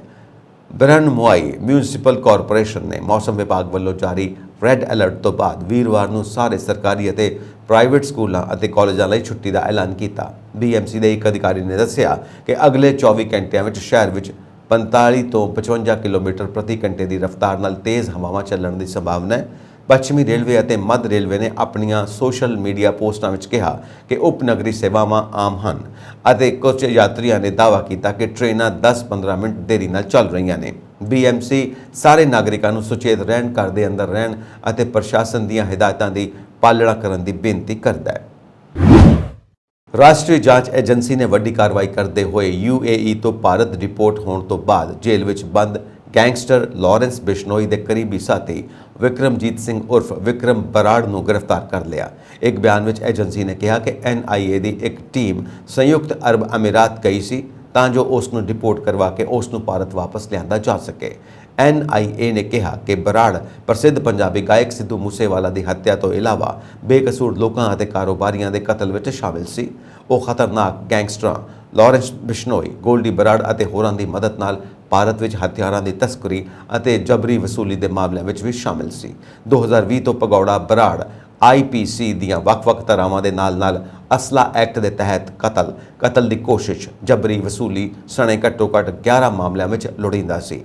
ਪੰਜਾਬ, ਹਰਿਆਣਾ, ਰਾਜਸਥਾਨ ਅਤੇ ਦਿੱਲੀ ਸਮੇਤ ਵੱਖ-ਵੱਖ ਰਾਜਾਂ ਦੀ ਪੁਲਿਸ ਦੁਆਰਾ ਬੇਨਤੀ ਤੇ ਸਮਰਥ ਅਥਾਰਟੀ ਦੁਆਰਾ ਉਸ ਦੇ ਖਿਲਾਫ 11 ਲੁੱਕਆਊਟ ਨੋਟਿਸ ਜਾਰੀ ਕੀਤੇ ਗਏ ਸਨ। ਇਹ ਗ੍ਰਿਫਤਾਰੀ ਮੰਗਲਵਾਰ ਨੂੰ ਇੱਕ ਅੱਤਵਾਦੀ ਗੈਂਗਸਟਰ ਸਾਜ਼ਿਸ਼ ਮਾਮਲੇ ਵਿੱਚ ਕੀਤੀ ਗਈ ਸੀ, ਜਿਸ ਦੀ ਸੰਘੀ ਏਜੰਸੀ ਜਾਂਚ ਕਰ ਰਹੀ ਹੈ। NIA ਨੇ ਇਸ ਮਾਮਲੇ ਵਿੱਚ ਹੁਣ ਤੱਕ 16 ਲੋਕਾਂ ਨੂੰ ਗ੍ਰਿਫਤਾਰ ਕੀਤਾ ਹੈ। ਦਿੱਲੀ ਦੀ ਇੱਕ ਵਿਸ਼ੇਸ਼ NIA ਅਦਾਲਤ ਨੇ ਉਸ ਦੇ ਖਿਲਾਫ ਗੈਰ ਜ਼ਮਾਨਤੀ ਗ੍ਰਿਫਤਾਰੀ ਵਾਰੰਟ ਵੀ ਜਾਰੀ ਕੀਤਾ ਸੀ। ਦੋਸ਼ੀ ਦੇ ਨਾਂ ਤੇ ਲੁੱਕ ਆਊਟ ਸਰਕੂਲਰ ਵੀ ਜਾਰੀ ਕੀਤਾ ਗਿਆ ਸੀ ਅਤੇ 24 ਮਾਰਚ 2022 ਨੂੰ NIA ਨੇ ਚਾਰਜ ਸ਼ੀਟ ਦਾਇਰ ਕੀਤੀ। 2022 ਵਿੱਚ ਦਿੱਲੀ ਵਿੱਚ ਦਰਜ RC 39 ਅਤੇ 13 ਹੋਰ ਮੁਲਜ਼ਮਾਂ ਦੇ ਨਾਲ ਉਸ ਦਾ ਨਾਮ ਵੀ ਸ਼ਾਮਿਲ ਸੀ। ਇਹ ਅੱਤਵਾਦੀ ਗੱਠਜੋੜ ਨਾਲ ਜੁੜਿਆ ਮਾਮਲਾ ਸੀ। NIA ਮੁਤਾਬਿਕ ਸਾਲ 2020 ਤੋਂ 2022 ਤੱਕ ਵਿਕਰਮਜੀਤ ਸਿੰਘ ਉਰਫ ਵਿਕਰਮ ਬਰਾੜ ਨੇ ਸਿੱਧੂ ਮੂਸੇਵਾਲਾ ਕਤਲ ਵਿੱਚ ਗੋਲਡੀ ਬਰਾੜ ਦੀ ਸਰਗਰਮੀ ਨਾਲ ਮਦਦ ਕੀਤੀ ਸੀ। ਲਾਰੈਂਸ ਬਿਸ਼ਨੋਈ ਨੇ ਹਵਾਲਾ ਰਾਹੀਂ ਬਰਾੜ ਨੂੰ ਕਈ ਵਾਰ ਫਿਰੌਤੀ ਦੀ ਰਕਮ ਵੀ ਭੇਜੀ ਸੀ। ਬਰਾੜ ਨੇ ਕੁਰੂਕਸ਼ੇਤਰ ਦੇ ਇੱਕ ਡਾਕਟਰ ਤੋਂ ਜਬਰੀ ਵਸੂਲੀ ਦੀ ਮੰਗ ਕੀਤੀ। ਹਾਲ ਹੀ ਦੇ ਮਹੀਨਿਆਂ ਵਿੱਚ NIA ਨੇ 5 ਭਗੌੜਿਆਂ ਨੂੰ ਰਿਪੋਰਟ ਕਰਨ ਅਤੇ ਗ੍ਰਿਫਤਾਰ ਕਰਨ ਵਿੱਚ ਸਫਲਤਾ ਹਾਸਲ ਕੀਤੀ ਹੈ। ਇਨ੍ਹਾਂ ਵਿੱਚੋਂ ਤਰਨਤਾਰਨ ਧਮਾਕਿਆਂ ਦੇ ਮਾਸਟਰਮਾਈਂਡ ਬਿਕਰਮਜੀਤ ਸਿੰਘ ਉਰਫ ਬਿਕਰਮ ਪੰਜਵਾਰ ਉਰਫ ਬਿੱਕਰ ਬਾਬਾ ਨੂੰ ਦਸੰਬਰ 2022 ਵਿੱਚ ਆਸਟਰੀਆ ਤੋਂ ਰਿਪੋਰਟ ਕਰਵਾ ਦਿੱਤਾ ਗਿਆ ਸੀ। ਕਿਸੇ ਪੱਛਮੀ ਦੇਸ਼ ਤੋਂ ਆਪਣੀ ਕਿਸਮ ਦਾ ਇਹ ਪਹਿਲਾ ਹਵਾਲਗੀ ਮਾਮਲਾ ਹੈ। ਇਸ ਤੋਂ ਇਲਾਵਾ ਬੱਬਰ ਖਾਲਸਾ ਦੇ ਕੁਲਵਿੰਦਰਜੀਤ ਸਿੰਘ ਉਰਫ ਖਾਨਪੁਰੀਆ, ਹਰਪ੍ਰੀਤ ਸਿੰਘ ਉਰਫ ਹੈਪੀ ਮਲੇਸ਼ੀਆ, ਪਰਮਿੰਦਰਪਾਲ ਸਿੰਘ ਉਰਫ ਬੌਬੀ ਅਤੇ ਅਬੂ ਬੱਕਰ ਹਾਜ਼ੀ ਨੂੰ Ludhiana court complex bomb blast case ਵਿੱਚ ਰਿਪੋਰਟ ਕੀਤਾ ਗਿਆ ਹੈ। ਰੱਖਿਆ ਮੰਤਰੀ ਰਾਜਨਾਥ ਸਿੰਘ ਨੇ ਅੱਜ ਕਿਹਾ ਕਿ ਭਾਰਤ ਆਪਣਾ ਮਾਣ-ਤਾਣ ਤੇ ਗੌਰਵ ਕਾਇਮ ਰੱਖਣ ਲਈ ਕੰਟਰੋਲ ਰੇਖਾ ਉਲੰਘਣ ਲਈ ਵੀ ਤਿਆਰ ਹੈ। ਸਿੰਘ ਨੇ ਆਮ ਲੋਕਾਂ ਨੂੰ ਸੱਦਾ ਦਿੱਤਾ ਕਿ ਉਹ ਅਜਿਹੇ ਹਾਲਾਤ ਵਿੱਚ ਸੁਰੱਖਿਆ ਬਲਾਂ ਦੀ ਹਮਾਇਤ ਲਈ ਤਿਆਰ ਰਹਿਣ। ਕੇਂਦਰੀ ਮੰਤਰੀ ਨੇ ਰੂਸ ਯੂਕਰੇਨ ਜੰਗ ਦੀ ਮਿਸਾਲ ਦਿੰਦਿਆਂ ਕਿਹਾ ਕਿ ਜੰਗ ਲੱਗਿਆ 1 ਸਾਲ ਤੋਂ ਵੱਧ ਸਮਾਂ ਹੋ ਗਿਆ ਹੈ, ਕਿਉਂਕਿ ਇਸ ਵਿੱਚ ਆਮ ਲੋਕਾਂ ਦੀ ਵੀ ਸ਼ਮੂਲੀਅਤ ਹੈ। ਸਿੰਘ ਨੇ ਕਿਹਾ ਕਿ ਕਾਰਗਿਲ ਜੰਗ ਭਾਰਤ ਤੇ ਥੋਪੀ ਗਈ ਸੀ। ਰੱਖਿਆ ਮੰਤਰੀ ਅਤੇ ਕਾਰਗਿਲ ਜੰਗੀ ਯਾਦਗਾਰ ਵਿਖੇ 24ਵੇਂ ਕਾਰਗਿਲ ਵਿਜੇ ਦਿਵਸ ਮੌਕੇ ਬੋਲ ਰਹੇ ਸਨ। ਇਸ ਤੋਂ ਪਹਿਲਾਂ ਰਾਜਨਾਥ ਸਿੰਘ ਨੇ 1999 ਦੀ ਕਾਰਗਿਲ ਜੰਗ ਦੌਰਾਨ ਦੇਸ਼ ਲਈ ਜਾਨਾਂ ਵਾਰਨ ਵਾਲੇ ਫੌਜੀ ਜਵਾਨਾਂ ਨੂੰ ਯਾਦਗਾਰ ਦੇ ਫੁੱਲ ਭੇਂਟ ਕੀਤੇ, ਉਹਨਾਂ ਨੂੰ ਸ਼ਰਧਾਂਜਲੀ ਭੇਟ ਕੀਤੀ। ਉਹਨਾਂ ਕਿਹਾ, ਅਸੀਂ ਦੇਸ਼ ਦਾ ਮਾਣ ਸਤਿਕਾਰ ਤੇ ਗੌਰਵ ਬਹਾਲ ਰੱਖਣ ਲਈ ਕਿਸੇ ਵੀ ਹੱਦ ਤੱਕ ਜਾ ਸਕਦੇ ਹਾਂ। ਇਸ ਲਈ ਜੇ ਕੰਟਰੋਲ ਰੇਖਾ ਤੋਂ ਪਾਰ ਵੀ ਜਾਣਾ ਪਿਆ ਤਾਂ ਅਸੀਂ ਉਸ ਲਈ ਵੀ ਤਿਆਰ ਹਾਂ। ਜੇ ਸਾਨੂੰ ਲਲਕਾਰਿਆ ਗਿਆ ਤੇ ਜੋ ਲੋੜ ਪਈ ਤਾਂ ਅਸੀਂ ਕੰਟਰੋਲ ਰੇਖਾ ਵੀ ਉਲੰਘ ਸਕਦੇ ਹਾਂ। ਰੱਖਿਆ ਮੰਤਰੀ ਨੇ ਕਿਹਾ, ਜਦੋਂ ਕਦੇ ਵੀ ਜੰਗ ਵਾਲੇ ਹਾਲਾਤ ਬਣੇ ਸਾਡੇ ਲੋਕਾਂ ਨੇ ਸੁਰੱਖਿਆ ਬਲਾਂ ਦੀ ਹਿਮਾਇਤ ਕੀਤੀ ਹੈ, ਪਰ ਇਹ ਅਸਿੱਧੀ ਹਿਮਾਇਤ ਸੀ। ਮੈਂ ਲੋਕਾਂ ਨੂੰ ਅਪੀਲ ਕਰਾਂਗਾ ਕਿ ਜੇਕਰ ਲੋੜ ਪਈ ਤਾਂ ਉਹ ਜੰਗ ਦੇ ਮੈਦਾਨ ਵਿੱਚ ਸਲਾਮਤੀ ਦਸਤਿਆਂ ਦੀ ਸਿੱਧੀ ਹਿਮਾਇਤ ਲਈ ਮਨੋਵਿਗਿਆਨਿਕ ਤੌਰ ਤੇ ਤਿਆਰ ਰਹਿਣ। ਸਿੰਘ ਨੇ ਕਿਹਾ ਕਿ ਕਾਰਗਿਲ ਜੰਗ ਭਾਰਤ ਤੇ ਥੋਪੀ ਗਈ ਸੀ ਤੇ ਇਹ ਪਾਕਿਸਤਾਨ ਵੱਲੋਂ ਪਿੱਠ ਵਿੱਚ ਮਾਰਿਆ ਛੁਰਾ ਸੀ। ਰੱਖਿਆ ਮੰਤਰੀ ਨੇ ਕਿਹਾ, ਕਾਰਗਿਲ ਜੰਗ ਭਾਰਤ ਤੇ ਥੋਪੀ ਗਈ ਸੀ। ਉਸ ਵੇਲੇ ਭਾਰਤ ਨੇ ਪਾਕਿਸਤਾਨ ਨਾਲ ਗੱਲਬਾਤ ਜ਼ਰੀਏ ਮਸਲੇ ਸੁਲਝਾਉਣ ਦੀ ਕੋਸ਼ਿਸ਼ ਕੀਤੀ ਸੀ। ਪਾਕਿਸਤਾਨ ਨੇ ਸਾਡੀ ਪਿੱਠ ਵਿੱਚ ਛੁਰਾ ਮਾਰਿਆ। ਮੰਤਰੀ ਨੇ ਕਿਹਾ, ਆਪਰੇਸ਼ਨ ਵਿਜੇ ਦੌਰਾਨ ਭਾਰਤੀ ਫੌਜ ਨੇ ਨਾ ਸਿਰਫ ਪਾਕਿਸਤਾਨ ਬਲਕਿ ਕੁੱਲ ਆਲਮ ਨੂੰ ਸੁਨੇਹਾ ਦਿੱਤਾ ਕਿ ਜਦੋਂ ਗੱਲ ਸਾਡੇ ਕੌਮੀ ਹਿੱਤਾਂ ਦੀ ਆਉਂਦੀ ਹੈ ਤਾਂ ਸਾਡੀ ਫੌਜ ਕਿਸੇ ਵੀ ਕੀਮਤ ਤੇ ਪਿੱਛੇ ਨਹੀਂ ਹਟਦੀ। ਅਸੀਂ ਅੱਜ ਵੀ ਆਪਣੀ ਕੌਮੀ ਹਿੱਤਾਂ ਦੀ ਸੁਰੱਖਿਆ ਲਈ ਪੂਰੀ ਤਰ੍ਹਾਂ ਵਚਨਬੱਧ ਹਾਂ। ਕਾਰਗਿਲ ਵਿਜੇ ਦਿਵਸ ਪਾਕਿਸਤਾਨ ਤੇ ਭਾਰਤ ਦੀ ਜਿੱਤ ਦੇ ਜਸ਼ਨ ਵਜੋਂ ਮਨਾਇਆ ਜਾਂਦਾ ਹੈ। ਦਿੱਲੀ ਦੀ ਇੱਕ ਅਦਾਲਤ ਨੇ ਬੁੱਧਵਾਰ ਨੂੰ 1984 ਦੇ ਸਿੱਖ ਵਿਰੋਧੀ ਦੰਗਿਆਂ ਦੌਰਾਨ ਪੁਲਿਸ ਬੰਸ਼ ਕਤਲੇਆਮ ਦੇ ਮਾਮਲੇ ਵਿੱਚ ਕਾਂਗਰਸੀ ਆਗੂ ਜਗਦੀਸ਼ ਟਾਈਟਲਰ ਨੂੰ 5 ਅਗਸਤ ਨੂੰ ਸੰਮਨ ਜਾਰੀ ਕੀਤਾ ਹੈ। ਰਾਉਜ਼ ਐਵੇਨਿਊ ਕੋਰਟ ਦੇ ਐਡੀਸ਼ਨਲ ਚੀਫ ਮੈਟਰੋਪੋਲੀਟਨ ਮੈਜਿਸਟ੍ਰੇਟ ਵਿਧੀ ਗੁਪਤਾ ਆਨੰਦ ਨੇ ਮਾਮਲੇ ਵਿੱਚ ਚਾਰਜ ਸ਼ੀਟ ਦਾ ਨੋਟਿਸ ਲੈਂਦਿਆਂ ਇਹ ਹੁਕਮ ਸੁਣਾਏ। ਸੀਬੀਆਈ ਨੇ ਇਸ ਮਾਮਲੇ ਵਿੱਚ ਟਾਈਟਲਰ ਖਿਲਾਫ 20 ਮਈ ਨੂੰ ਚਾਰਜ ਸ਼ੀਟ ਦਾਖਲ ਕੀਤੀ ਸੀ। ਤਤਕਾਲੀ ਪ੍ਰਧਾਨ ਮੰਤਰੀ ਇੰਦਰਾ ਗਾਂਧੀ ਦੀ ਉਸ ਦੇ ਸਿੱਖ ਬਾਡੀਗਾਰਡਾਂ ਵੱਲੋਂ ਹੱਤਿਆ ਕੀਤੇ ਜਾਣ ਤੋਂ 1 ਦਿਨ ਬਾਅਦ 1 ਨਵੰਬਰ 1984 ਨੂੰ ਇੱਥੋਂ ਦੇ ਪੁਲ ਬੰਸ਼ ਇਲਾਕੇ ਵਿੱਚ 3 ਲੋਕਾਂ ਦੀ ਮੌਤ ਹੋ ਗਈ ਸੀ ਅਤੇ ਇੱਕ ਗੁਰਦੁਆਰੇ ਨੂੰ ਅੱਗ ਲਾ ਦਿੱਤੀ ਗਈ ਸੀ।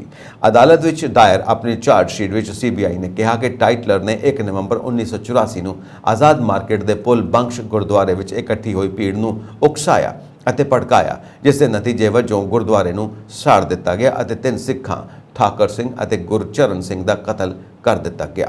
ਸੀਬੀਆਈ ਨੇ ਕਿਹਾ ਕਿ ਏਜੰਸੀ ਨੇ ਟਾਈਟਲਰ ਵਿਰੁੱਧ ਆਈਪੀਸੀ ਦੀ ਧਾਰਾ 147 ਦੰਗੇ, 109 ਉਕਸਾਉਣ ਸਮੇਤ 302 ਕਤਲ ਸਮੇਤ ਹੋਰਾਂ ਦੇ ਤਹਿਤ ਦੋਸ਼ ਲਾਏ ਨੇ।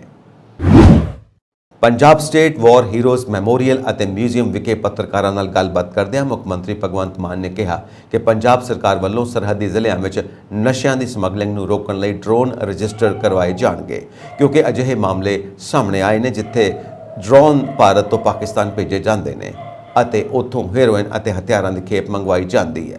ਇਸ ਦੀ ਰੋਕਥਾਮ ਕਰਨ ਲਈ ਸਰਕਾਰ ਜਲਦ ਹੀ ਰਜਿਸਟ੍ਰੇਸ਼ਨ ਦਾ ਕੰਮ ਸ਼ੁਰੂ ਕਰੇਗੀ ਤਾਂ ਜੋ ਕੋਈ ਵਿਅਕਤੀ ਪਾਕਿਸਤਾਨ ਵੱਲ ਡਰੋਨ ਨਾ ਭੇਜ ਸਕੇ। ਉਹਨਾਂ ਕਿਹਾ ਕਿ ਸਰਕਾਰ ਨੇ ਪਹਿਲਾਂ ਹੀ ਸੂਚਨਾ ਦੇਣ ਵਾਲੇ ਵਿਅਕਤੀ ਨੂੰ 1 ਲੱਖ ਰੁਪਏ ਇਨਾਮ ਵਜੋਂ ਦੇਣ ਦਾ ਐਲਾਨ ਕੀਤਾ ਹੈ। ਇਸ ਤੋਂ ਇਲਾਵਾ ਵਿਲੇਜ ਪੁਲਿਸ ਅਧਿਕਾਰੀ ਅਤੇ ਵਿਲੇਜ ਡਿਫੈਂਸ ਕਮੇਟੀਆਂ ਦਾ ਵੀ ਗਠਨ ਕੀਤਾ ਗਿਆ ਹੈ। ਉਹਨਾਂ ਕਿਹਾ ਕਿ ਕਾਰਗਿਲ ਦੀ ਜਿੱਤ ਉਹਨਾਂ ਬਹਾਦਰ ਸੈਨਿਕਾਂ ਨੂੰ ਸਮਰਪਿਤ ਹੈ ਜਿਨ੍ਹਾਂ ਨੇ ਆਪਣੀਆਂ ਜਾਨਾਂ ਕੁਰਬਾਨ ਕਰਕੇ ਪਾਕਿਸਤਾਨ ਦੇ ਇਰਾਦਿਆਂ ਨੂੰ ਨਾਕਾਮ ਕਰਕੇ ਸ਼ਹਾਦਤ ਦਾ ਜਾਮ ਪੀਤਾ, ਨਹੀਂ ਤਾਂ ਪਾਕਿਸਤਾਨ ਵਾਲਿਆਂ ਪਾਸਿਓਂ ਦੇਸ਼ ਦਾ ਨਕਸ਼ਾ ਬਦਲਣ ਦੀ ਸਾਜ਼ਿਸ਼ ਰਚੀ ਗਈ ਸੀ। ਪਰ ਬਹਾਦਰ ਜਵਾਨਾਂ ਨੇ ਦੁਸ਼ਮਣ ਦੀਆਂ ਗੋਲੀਆਂ ਦਾ ਸਾਹਮਣਾ ਕਰਦਿਆਂ ਆਪਣੀਆਂ ਛਾਤੀਆਂ ਤਾਣ ਕੇ ਦੁਸ਼ਮਣਾਂ ਨੂੰ ਪਿੱਛੇ ਹਟਣ ਲਈ ਮਜਬੂਰ ਕਰ ਦਿੱਤਾ। ਚੰਡੀਗੜ੍ਹ ਵਿੱਚ ਯੂਥ ਅਕਾਲੀ ਦਲ ਵੱਲੋਂ ਵੱਡਾ ਪ੍ਰਦਰਸ਼ਨ ਕੀਤਾ ਜਾ ਰਿਹਾ ਹੈ। ਦਰਅਸਲ ਸੂਬੇ ਦੇ ਹੜ੍ਹ ਪੀੜਤਾਂ ਨੂੰ ਮੁਆਵਜ਼ੇ ਦੀ ਮੰਗ ਦੇ ਚੱਲਦਿਆਂ ਯੂਥ ਅਕਾਲੀ ਦਲ ਵੱਲੋਂ ਮੁੱਖ ਮੰਤਰੀ ਭਗਵੰਤ ਮਾਨ ਦੀ ਰਿਹਾਇਸ਼ ਕਰਨ ਦੀ ਕੋਸ਼ਿਸ਼ ਕੀਤੀ ਜਾ ਰਹੀ ਸੀ, ਪਰ ਉਹਨਾਂ ਨੂੰ ਪੁਲਿਸ ਨੇ ਰਾਹ ਵਿੱਚ ਹੀ ਰੋਕ ਲਿਆ। ਇਸ ਦੌਰਾਨ ਪ੍ਰਦਰਸ਼ਨਕਾਰੀਆਂ ਅਤੇ ਪੁਲਿਸ ਵਿਚਕਾਰ ਧੱਕਾ ਮੁੱਕੀ ਵੀ ਹੋ ਗਈ। ਪੁਲਿਸ ਨੇ ਬੈਰੀਕੇਡ ਲਾ ਕੇ ਅਕਾਲੀ ਵਰਕਰਾਂ ਨੂੰ ਉੱਥੇ ਹੀ ਰੋਕ ਲਿਆ। ਇਸ ਦੌਰਾਨ ਪ੍ਰਦਰਸ਼ਨਕਾਰੀਆਂ ਨੇ ਪੁਲਿਸ ਤੇ ਲਾਠੀ ਚਾਰਜ ਕਰਨ ਦੇ ਵੀ ਦੋਸ਼ ਲਾਏ। ਇਸ ਕਾਰਨ ਪ੍ਰਦਰਸ਼ਨਕਾਰੀ ਸੜਕ ਤੇ ਹੀ ਬੈਠ ਗਏ। ਉਹਨਾਂ ਵੱਲੋਂ ਪੰਜਾਬ ਸਰਕਾਰ ਖਿਲਾਫ ਨਾਅਰੇਬਾਜ਼ੀ ਕੀਤੀ ਗਈ ਹੈ ਅਤੇ ਧਰਨਾ ਪ੍ਰਦਰਸ਼ਨ ਸ਼ੁਰੂ ਕਰ ਦਿੱਤਾ ਗਿਆ ਹੈ। ਪੁਲਿਸ ਵੱਲੋਂ ਉਹਨਾਂ ਨੂੰ ਅੱਗੇ ਜਾਣ ਦੀ ਇਜਾਜ਼ਤ ਨਹੀਂ ਦਿੱਤੀ ਗਈ।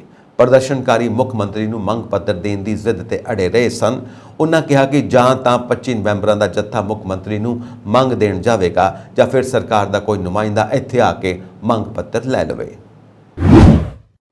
ਪੰਜਾਬ ਭਾਜਪਾ ਦੇ ਵਫਦ ਨੇ ਅੱਜ ਇੱਥੇ ਹੜ੍ਹਾਂ ਦੇ ਮਾਮਲੇ ਤੇ ਰਾਜਪਾਲ ਬਨਵਾਰੀ ਲਾਲ ਪੁਰੋਹਿਤ ਨਾਲ ਮੁਲਾਕਾਤ ਕੀਤੀ ਤੇ ਪੀੜਤਾਂ ਖਾਸ ਤੌਰ ਤੇ ਕਿਸਾਨਾਂ ਲਈ ਢੁਕਵੇਂ ਮੁਆਵਜ਼ੇ ਦੀ ਰਾਜ ਸਰਕਾਰ ਤੋਂ ਮੰਗ ਕੀਤੀ। ਇਸ ਦੌਰਾਨ ਦੋਸ਼ ਲਗਾਇਆ ਗਿਆ ਕਿ ਰਾਜ ਦੀ ਆਪ ਸਰਕਾਰ ਕਿਸਾਨਾਂ ਦੇ ਹੋਏ ਨੁਕਸਾਨ ਨੂੰ ਰੋਕਣ ਲਈ ਭਾਰੀ ਮੀਂਹ ਦੀ ਚੇਤਾਵਨੀ ਦੇ ਬਾਵਜੂਦ ਸਮੇਂ ਸਿਰ ਉਪਾਅ ਕਰਨ ਵਿੱਚ ਕਥਿਤ ਤੌਰ ਤੇ ਅਸਫਲ ਰਹੀ ਹੈ। ਵਫਦ ਦੀ ਅਗਵਾਈ ਪਾਰਟੀ ਦੇ ਸੂਬਾ ਪ੍ਰਧਾਨ ਸੁਨੀਲ ਜਾਖੜ ਨੇ ਕੀਤੀ। ਸ਼੍ਰੀ ਜਾਖੜ ਨੇ ਰਾਜਪਾਲ ਨਾਲ ਮੁਲਾਕਾਤ ਤੋਂ ਬਾਅਦ ਰਾਜ ਭਵਨ ਦੇ ਬਾਹਰ ਪੱਤਰਕਾਰਾਂ ਨਾਲ ਗੱਲਬਾਤ ਕਰਦਿਆਂ ਕਿਹਾ ਕਿ ਰਾਜਪਾਲ ਨੂੰ ਬੇਨਤੀ ਕੀਤੀ ਹੈ ਕਿ ਇਸ ਸਰਕਾਰ ਤੋਂ ਜਵਾਬ ਮੰਗਿਆ ਜਾਵੇ ਤਾਂ ਜੋ ਪੰਜਾਬ ਦੇ ਲੋਕਾਂ ਨੂੰ ਪਤਾ ਲੱਗ ਸਕੇ ਕਿ ਕਿਸ ਤਰ੍ਹਾਂ ਆਪ ਸਰਕਾਰ ਦੀ ਅਣਗਹਿਲੀ ਕਾਰਨ ਹੜ੍ਹਾਂ ਕਾਰਨ ਹੋਏ ਭਾਰੀ ਨੁਕਸਾਨ ਨੂੰ ਰੋਕਿਆ ਜਾ ਸਕਦਾ ਸੀ। ਉਹਨਾਂ ਕਿਹਾ ਕਿ ਹੜ੍ਹਾਂ ਕਾਰਨ ਨੁਕਸਾਨ ਹੁੰਦਾ ਹੈ ਪਰ ਆਪ ਸਰਕਾਰ ਦੀ ਲਾਪਰਵਾਹੀ ਕਾਰਨ ਜ਼ਿਆਦਾ ਨੁਕਸਾਨ ਹੋਇਆ ਹੈ। ਸਰਕਾਰ ਹੜ੍ਹਾਂ ਦੀ ਸਥਿਤੀ ਨੂੰ ਸੰਭਾਲਣ ਵਿੱਚ ਅਸਫਲ ਰਹੀ ਹੈ। ਉਹਨਾਂ ਇਹ ਵੀ ਦੋਸ਼ ਲਾਇਆ ਕਿ ਸਰਕਾਰ ਡਰੋਨਾਂ ਦੀ ਸਫਾਈ ਅਤੇ ਬੰਨਾਂ ਨੂੰ ਮਜ਼ਬੂਤ ਕਰਨ ਸਮੇਤ ਲੋੜੀਂਦੇ ਉਪਾਅ ਕਰਨ ਵਿੱਚ ਅਸਫਲ ਰਹੀ ਹੈ, ਜਿਸ ਕਾਰਨ ਹੜ੍ਹ ਆ ਗਏ। ਭਾਜਪਾ ਆਗੂ ਨੇ ਕਿਹਾ ਕਿ ਕਈ ਖੇਤਰਾਂ ਵਿੱਚ ਬਿਮਾਰੀਆਂ ਦੇ ਫੈਲਣ ਦਾ ਖਤਰਾ ਵੱਧ ਗਿਆ ਹੈ। ਉਹਨਾਂ ਕਿਹਾ ਕਿ ਭਗਵੰਤ ਮਾਨ ਸਰਕਾਰ ਨੂੰ ਆਪਣੀ ਨੀਂਦ ਤੋਂ ਜਾਗਣਾ ਚਾਹੀਦਾ ਹੈ ਅਤੇ ਲੋੜੀਂਦੇ ਕਦਮ ਚੁੱਕਣੇ ਚਾਹੀਦੇ ਨੇ। ਉਹਨਾਂ ਕਿਹਾ ਕਿ ਕੇਂਦਰ ਵੱਲੋਂ ਰਾਹਤ ਲਈ 218 ਕਰੋੜ ਰੁਪਏ ਜਾਰੀ ਕੀਤੇ ਗਏ ਨੇ। ਸ਼੍ਰੀ ਜਾਖੜ ਨੇ ਕਿਹਾ ਕਿ ਸੂਬੇ ਦੇ ਕਈ ਖੇਤਰਾਂ ਵਿੱਚ ਹਾਲੇ ਖੇਤ ਪਾਣੀ ਵਿੱਚ ਡੁੱਬੇ ਹੋਏ ਨੇ ਜਿੱਥੇ ਫਸਲਾਂ ਦੀ ਬਿਜਾਈ ਸੰਭਵ ਨਹੀਂ ਹੈ। ਉਹਨਾਂ ਕਿਹਾ ਕਿ ਆਪ ਸਰਕਾਰ ਨੂੰ ਉਹਨਾਂ ਕਿਸਾਨਾਂ ਨੂੰ ਅੰਤਰਿਮ ਰਾਹਤ ਦੇਣੀ ਚਾਹੀਦੀ ਹੈ ਜਿਨ੍ਹਾਂ ਦੇ ਖੇਤ ਡੁੱਬੇ ਹੋਏ ਨੇ ਅਤੇ ਉਹਨਾਂ ਕਿਸਾਨਾਂ ਨੂੰ ਵੀ ਮੁਆਵਜ਼ਾ ਦੇਵੇ ਜਿਨ੍ਹਾਂ ਦੀ ਭਾਰੀ ਬਾਰਿਸ਼ ਕਾਰਨ ਹਾਲ ਹੀ ਵਿੱਚ ਆਏ ਹੜ੍ਹਾਂ ਕਾਰਨ ਫਸਲਾਂ ਦਾ ਨੁਕਸਾਨ ਹੋਇਆ ਹੈ। ਪੰਜਾਬ ਦੇ ਰਾਜਪਾਲ ਬਨਵਾਰੀ ਲਾਲ ਪੁਰੋਹਿਤ ਨੇ ਹੜ੍ਹਾਂ ਕਾਰਨ ਹੋਏ ਨੁਕਸਾਨ ਦਾ ਜਾਇਜ਼ਾ ਲੈਣ ਲਈ ਅੱਜ ਪਟਿਆਲਾ ਜ਼ਿਲ੍ਹੇ ਦਾ ਦੌਰਾ ਕੀਤਾ। ਉਹਨਾਂ ਪਹਿਲਾਂ ਪਟਿਆਲੇ ਦੇ ਡਿਪਟੀ ਕਮਿਸ਼ਨਰ ਸਾਕਸ਼ੀ ਸਾਨੀ ਅਤੇ ਹੋਰ ਅਧਿਕਾਰੀਆਂ ਨਾਲ ਮੀਟਿੰਗ ਕਰਕੇ ਹਾਲਾਤ ਦੀ ਸਮੀਖਿਆ ਕੀਤੀ। ਇਸ ਦੌਰਾਨ ਰਾਜਪਾਲ ਨੇ ਕਿਹਾ ਕਿ ਹੜ੍ਹਾਂ ਕਾਰਨ ਫਸਲਾਂ ਸਣੇ ਹੋਏ ਜਾਨ ਮਾਲ ਦੇ ਨੁਕਸਾਨ ਦਾ ਜਾਇਜ਼ਾ ਲੈਣ ਲਈ ਕੇਂਦਰੀ ਟੀਮ ਜਲਦੀ ਹੀ ਪੰਜਾਬ ਆਵੇਗੀ ਤੇ ਕੇਂਦਰ ਸਰਕਾਰ ਤੋਂ ਨਿਯਮਾਂ ਦੇ ਤਹਿਤ ਬਣਦੇ ਫੰਡ ਵੀ ਪੰਜਾਬ ਨੂੰ ਮਿਲਣਗੇ। ਉਹਨਾਂ ਕਿਹਾ ਕਿ ਇਸ ਸੰਬੰਧੀ ਉਹਨਾਂ ਨੇ ਕੇਂਦਰ ਸਰਕਾਰ ਨੂੰ ਪੱਤਰ ਵੀ ਲਿਖਿਆ ਹੈ। ਬੀਤੇ ਦਿਨ ਵੀ ਮੌਸਮ ਵਿਭਾਗ ਨੇ ਪੂਰੇ ਪੰਜਾਬ ਵਿੱਚ ਭਾਰੀ ਮੀਂਹ ਦਾ ਅਲਰਟ ਜਾਰੀ ਕੀਤਾ ਸੀ। ਇਸ ਦੇ ਨਾਲ ਲੋਕਾਂ ਨੂੰ ਸੁਚੇਤ ਰਹਿਣ ਦੀ ਚੇਤਾਵਨੀ ਵੀ ਦਿੱਤੀ ਗਈ ਸੀ। ਵਿਭਾਗ ਨੇ ਮੌਸਮ ਨੂੰ ਲੈ ਕੇ ਸੂਬੇ ਵਿੱਚ ਯੈਲੋ ਅਲਰਟ ਜਾਰੀ ਕੀਤਾ ਹੈ। ਮੌਸਮ ਵਿਭਾਗ ਦਾ ਕਹਿਣਾ ਹੈ ਕਿ ਪੰਜਾਬ ਦੇ 3 ਖਿੱਤਿਆਂ ਦੁਆਬਾ, ਮਾਝਾ ਤੇ ਮਾਲਵੇ ਵਿੱਚ ਮੀਂਹ ਪਵੇਗਾ। ਅੱਜ ਪੰਜਾਬ ਦੇ ਸਾਰੇ ਜ਼ਿਲ੍ਹਿਆਂ ਵਿੱਚ ਮੀਂਹ ਪੈਣ ਦੀ ਸੰਭਾਵਨਾ ਹੈ। ਮੌਸਮ ਵਿਭਾਗ ਦੇ ਅਲਰਟ ਤੋਂ ਬਾਅਦ ਮਾਝੇ ਦੇ ਅੰਮ੍ਰਿਤਸਰ, ਗੁਰਦਾਸਪੁਰ ਤੇ ਪਠਾਨਕੋਟ ਵਿੱਚ ਗਰਜ ਨਾਲ ਮੀਂਹ ਪੈ ਰਿਹਾ ਹੈ। ਪੰਜਾਬ ਵਿੱਚ ਬਾਰਿਸ਼ ਆਮ ਵਾਂਗ ਹੋਣ ਦੀ ਉਮੀਦ ਹੈ ਪਰ ਹਿਮਾਚਲ ਵਿੱਚ ਬਾਰਿਸ਼ ਤੋਂ ਬਾਅਦ ਇੱਕ ਵਾਰ ਫਿਰ ਦਰਿਆਵਾਂ ਵਿੱਚ ਪਾਣੀ ਵਧਣ ਦੀਆਂ ਸੰਭਾਵਨਾਵਾਂ ਨੇ। ਦੱਸ ਦਈਏ ਕਿ ਮੌਸਮ ਵਿਭਾਗ ਨੇ ਬੁੱਧਵਾਰ ਨੂੰ ਪੂਰੇ ਪੰਜਾਬ ਵਿੱਚ ਭਾਰੀ ਮੀਂਹ ਦਾ ਅਲਰਟ ਜਾਰੀ ਕੀਤਾ ਸੀ। ਇਸ ਦੇ ਨਾਲ ਲੋਕਾਂ ਨੂੰ ਸੁਚੇਤ ਰਹਿਣ ਦੀ ਚੇਤਾਵਨੀ ਦਿੱਤੀ ਗਈ। ਵਿਭਾਗ ਨੇ ਮੌਸਮ ਨੂੰ ਲੈ ਕੇ ਸੂਬੇ ਵਿੱਚ ਯੈਲੋ ਅਲਰਟ ਜਾਰੀ ਕੀਤਾ ਸੀ। ਮੌਸਮ ਵਿਭਾਗ ਦਾ ਕਹਿਣਾ ਹੈ ਕਿ ਪੰਜਾਬ ਦੇ 3 ਖਿੱਤਿਆਂ ਦੁਆਬਾ, ਮਾਝਾ ਤੇ ਮਾਲਵੇ ਵਿੱਚ ਮੀਂਹ ਪਵੇਗਾ। ਹਾਸਿਲ ਜਾਣਕਾਰੀ ਮੁਤਾਬਿਕ ਭਾਵੇਂ ਪਿਛਲੇ 2-3 ਦਿਨਾਂ ਤੋਂ ਦਰਿਆਵਾਂ ਵਿੱਚ ਪਾਣੀ ਦਾ ਪੱਧਰ ਨਾ ਵਧਣ ਕਾਰਨ ਕੁਝ ਰਾਹਤ ਮਿਲੀ ਸੀ ਤੇ ਜਨ ਜੀਵਨ ਵੀ ਲੀਹ ਤੇ ਆਉਣਾ ਸ਼ੁਰੂ ਹੋ ਗਿਆ ਸੀ, ਪਰ ਹੁਣ ਬਾਰਿਸ਼ ਕਾਰਨ ਪੰਜਾਬ ਦੇ ਦਰਿਆਵਾਂ ਵਿੱਚ ਪਾਣੀ ਦਾ ਪੱਧਰ ਵੱਧ ਸਕਦਾ ਹੈ। ਪਹਿਲਾਂ ਹੀ ਬਿਆਸ, ਰਾਵੀ ਤੇ ਸਤਲੁਜ ਦਰਿਆ ਤੇਜ਼ ਰਫ਼ਤਾਰ ਨਾਲ ਵਹਿ ਰਹੇ ਨੇ ਤੇ ਹੁਣ ਇਹਨਾਂ ਵਿੱਚ ਪਾਣੀ ਹੋਰ ਵੱਧ ਸਕਦਾ ਹੈ। ਉਧਰ ਇਸ ਦੇ ਨਾਲ ਹੀ ਫਾਜ਼ਿਲਕਾ ਦੇ 22 ਪਿੰਡ ਅਜੇ ਵੀ ਹੜ੍ਹ ਦੀ ਲਪੇਟ ਵਿੱਚ ਨੇ। ਸਭ ਤੋਂ ਮਾੜੀ ਹਾਲਤ ਫਾਜ਼ਿਲਕਾ ਦੀ ਹੈ। ਸਭ ਤੋਂ ਵੱਧ ਮੌਤਾਂ ਇਸ ਜ਼ਿਲ੍ਹੇ ਵਿੱਚ ਹੀ ਹੋਈਆਂ ਨੇ। ਪੂਰੇ ਪੰਜਾਬ ਵਿੱਚ ਹੋਈਆਂ 40 ਦੇ ਕਰੀਬ ਮੌਤਾਂ ਵਿੱਚੋਂ 10 ਇਸ ਜ਼ਿਲ੍ਹੇ ਵਿੱਚ ਹੋਈਆਂ ਨੇ। ਇੱਥੇ ਕੱਚੇ ਘਰਾਂ ਦਾ ਵੀ ਹੜ੍ਹ ਕਾਰਨ ਸਭ ਤੋਂ ਵੱਧ ਨੁਕਸਾਨ ਹੋਇਆ ਹੈ। ਇੱਥੇ 75% ਫਸਲ ਵੀ ਪਾਣੀ ਵਿੱਚ ਡੁੱਬ ਗਈ ਹੈ। ਕੀਮਤੀ ਮਨੁੱਖੀ ਜਾਨਾਂ ਅਤੇ ਜਾਇਦਾਦ ਨੂੰ ਬਚਾਉਣ ਲਈ ਪੰਜਾਬ ਵਿੱਚ ਹੜ੍ਹਾਂ ਕਾਰਨ ਪੈਦਾ ਹੋਈ ਸਥਿਤੀ ਨੂੰ ਕੰਟਰੋਲ ਕਰਨ ਵਾਸਤੇ ਸਾਰੀ ਸਰਕਾਰੀ ਮਸ਼ੀਨਰੀ 24 ਘੰਟੇ ਕੰਮ ਕਰ ਰਹੀ ਹੈ ਤਾਂ ਜੋ ਜਲਦ ਤੋਂ ਜਲਦ ਜਨ ਜੀਵਨ ਨੂੰ ਮੁੜ ਲੀਹ ਤੇ ਲਿਆਂਦਾ ਜਾ ਸਕੇ।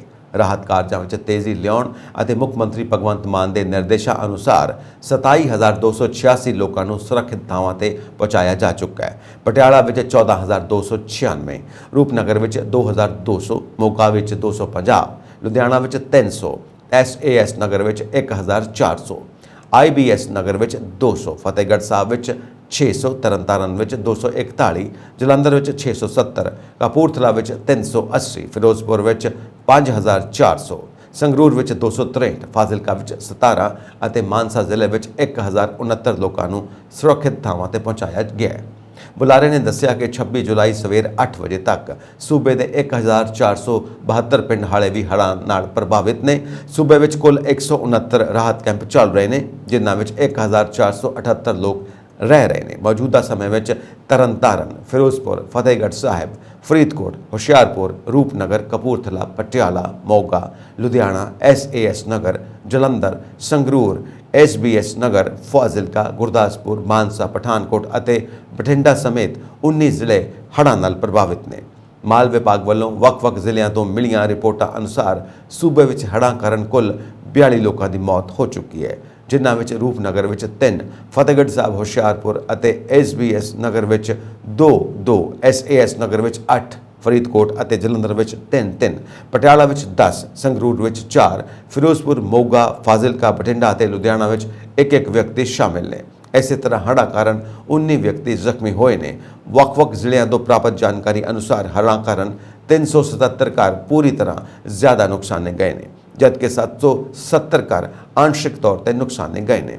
ਪਸ਼ੂ ਪਾਲਣ ਵਿਭਾਗ ਤੋਂ ਮਿਲੀ ਜਾਣਕਾਰੀ ਅਨੁਸਾਰ 25 ਜੁਲਾਈ ਨੂੰ ਸੂਬੇ ਵਿੱਚ ਕੁੱਲ 1450 ਪਸ਼ੂਆਂ ਦਾ ਇਲਾਜ ਕੀਤਾ ਗਿਆ, ਜਦਕਿ 1210 ਪਸ਼ੂਆਂ ਦਾ ਟੀਕਾਕਰਨ ਕੀਤਾ ਗਿਆ। ਲੋਕਾਂ ਦੀ ਸਿਹਤ ਨੂੰ ਮੁੱਖ ਤਰਜੀਹ ਦਿੰਦਿਆਂ ਸਿਹਤ ਵਿਭਾਗ ਦੀਆਂ ਟੀਮਾਂ ਹੜ੍ਹ ਪ੍ਰਭਾਵਿਤ ਖੇਤਰਾਂ ਵਿੱਚ 24 ਘੰਟੇ ਸਰਗਰਮੀ ਨਾਲ ਕੰਮ ਕਰ ਰਹੀਆਂ ਨੇ। ਬੁਲਾਰੇ ਮੁਤਾਬਿਕ ਇਸ ਵੇਲੇ 425 ਰੈਪਿਡ ਰਿਸਪਾਂਸ ਟੀਮਾਂ ਹੜ੍ਹ ਪ੍ਰਭਾਵਿਤ ਇਲਾਕਿਆਂ ਵਿੱਚ ਕੰਮ ਕਰ ਰਹੀਆਂ ਨੇ। ਇਸ ਤੋਂ ਇਲਾਵਾ ਸਿਹਤ ਵਿਭਾਗ ਵੱਲੋਂ ਹੜ੍ਹ ਪ੍ਰਭਾਵਿਤ ਇਲਾਕਿਆਂ ਵਿੱਚ 194 ਮੈਡੀਕਲ ਕੈਂਪ ਲਗਾਏ ਗਏ ਨੇ। ਉਹਨਾਂ ਅੱਗੇ ਦੱਸਿਆ ਕਿ ਹੜ੍ਹ ਪ੍ਰਭਾਵਿਤ ਖੇਤਰਾਂ ਵਿੱਚ ਲਗਾਤਾਰ ਲੋਕਾਂ ਨੂੰ ਸੁੱਕੇ ਭੋਜਨ ਦੇ ਪੈਕੇਟ ਵੀ ਵੰਡੇ ਜਾ ਰਹੇ ਨੇ। ਇਹ ਸਨ ਅੱਜ ਦੀਆਂ ਮੁੱਖ ਖਬਰਾਂ। ਹੋਰ ਅਪਡੇਟਸ ਦੇ ਲਈ ਵੇਖਦੇ ਰਹੋ ਪੰਜਾਬ ਮੇਲ USA TV। ਸਤਿ ਸ਼੍ਰੀ ਅਕਾਲ।